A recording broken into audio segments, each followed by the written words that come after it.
Okay, hi, I'm Katie. I'm going to be doing the postpartum assessment on my sister Emily. So I've come in the room, and prior to coming in the room, I took a quick look at birth history to see if my patient had a vaginal delivery or a C-section.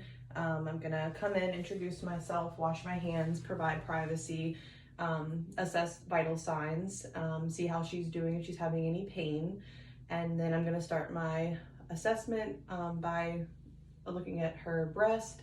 If she is doing formula feeding, I would not be touching or palpating her breast due to that helps the milk come out. And I would be educating her on wearing a really tight fitting bra. If she is breastfeeding her baby, I would be able to palpate around for tenderness or looking at her nipples to see if she's had any trauma to that from latching or sores, bleeding, anything like that. See how she is latching, and if she would like to see a latching consultant to help her with breastfeeding. So moving on from that, I'm going to assess her uterus next. So I'm going to take my non-dominant hand, place it on her pubic bone, and my dominant hand under her umbilical, and start feeling for the fundus, which is the top of the uterus, feeling to see if it's midline and firm. If it wasn't midline, I might think that she needed to empty her bladder. So it's firm, which means that's a good thing. Then I would see, has she been able to void okay? And has she had a bowel movement? If she's had any constipation, maybe we could offer her something like DocuSate or something else to help her go, and making sure she's ambulating if she's able to. Next is lochia.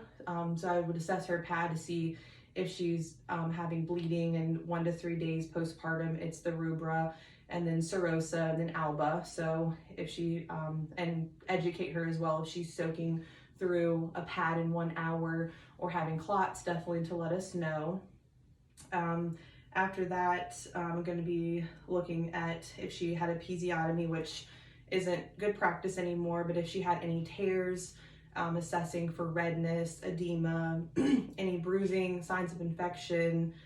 Same with C-section, looking at her incision, making sure there's not painful redness, drainage, anything, any signs of infection that would be of concern.